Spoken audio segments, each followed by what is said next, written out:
जम्मू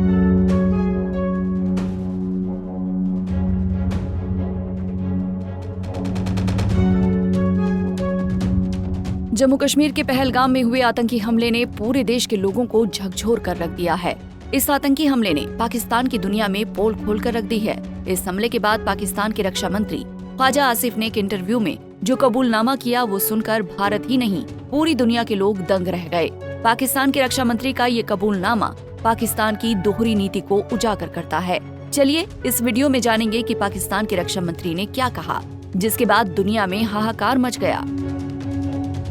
दरअसल भारत हमेशा से पाकिस्तान पर आतंकियों को पनाह देने का आरोप लगाता रहा है। इस बार जम्मू कश्मीर में जो आतंकी हमला हुआ उसमें भी पाकिस्तान का हाथ था, लेकिन पाकिस्तान के रक्षा मंत्री ख्वाजा आसिफ ने ब्रिटेन के एक न्यूज चैनल को दिए इंटरव्यू में कई खुलासे किए हैं। इस खुलासे के बाद पूरी दुनिया हैरान रह गई। इस इंटरव्यू में पाकिस्तान के रक्षा मंत्री ने स्वीकार किया कि पाकिस्तान दशकों तक आतंकियों को पनाह, ट्रेनिंग और फंडिंग देता रहा है। पाकिस्तान के रक्षा मंत्री ने इसे अमेरिका और पश्चिमी देशों के लिए किया गया डर्टी वर्क बताया। रक्षा मंत्री ने कहा कि हमने अमेरिका और ब्रिटेन जैसे देशों के लिए 3 दशकों तक आतंकियों को पनाह दी और इसकी कीमत आज भी पाकिस्तान चुका रहा है। पाकिस्तान के रक्षा मंत्री ख्वाजा आसिफ ने खुद मान लिया है कि उनका देश सालों से आतंकियों को पालता रहा है। उन्होंने माना कि 1980 के दशक में जब अमेरिका और पश्चिमी देश अफगानिस्तान में सोवियत संघ के खिलाफ लड़ाई लड़ रहे थे, तब पाकिस्तान ने इन ताकतों के कहने पर आतंकियों की नर्सरी तैयार की थी। आसिफ का कहना है कि इन आतंकियों को कभी वॉशिंगटन और लंदन में सुविधाएं दी गईं।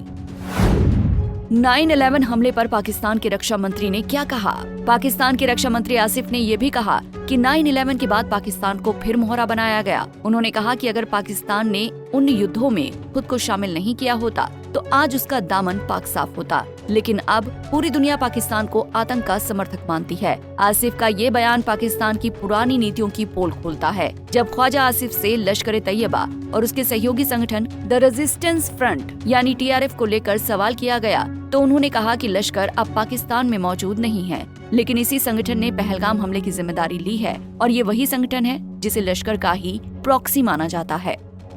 पाकिस्तान के रक्षा मंत्री ख्वाजा आसिफ ने ये भी माना कि पाकिस्तान भारत के जवाबी हमले से डरा हुआ है। उन्होंने कहा कि अगर भारत बड़ा हमला करता है तो पाकिस्तान भी जवाब देगा, लेकिन ये भी स्वीकार किया कि अगर भारत का हमला बड़ा होता है तो सीधा युद्ध छिड़ सकता है। इससे साफ है कि पाकिस्तान अपनी कमजोरी जानता है। उसे डर है कि अब भारत चुप नहीं बैठेगा। आसिफ के इस बयान ने अमेरिका और ब्रिटेन की नीतियों पर भी सवाल खड़े कर दिए हैं। वही नीतियाँ जिनमें पाकिस्तान को दशकों तक हथियार, फंड और ट्रेनिंग दी गई, आज उन्हीं आतंकियों से भारत जूझ रहा है। आसिफ ने ये भी कहा कि बड़ी ताकतें हर बार पाकिस्तान को दोषी ठहरा देती हैं, लेकिन हकीकत ये है कि पाकिस्तान ही वो जमीन है जहां आतंकवाद की जड़ें मजबूत हुई हैं। वही देश जिसने ओसामा बिन लादेन को पनाह दी और आज भी आतंकियों को शह देता है। अब वक्त आ गया है कि भारत समेत पूरी दुनिया इस दोहरे खेल के खिलाफ एकजुट हो ताकि फिर कोई पहलगाम हमला ना हो। Bureau report, Punjab Kesari TV. हमसे जुड़े रहने के लिए हमारे YouTube चैनल को सब्सक्राइब करें और नई वीडियो की नोटिफिकेशन के लिए बेल आइकॉन को दबाएं।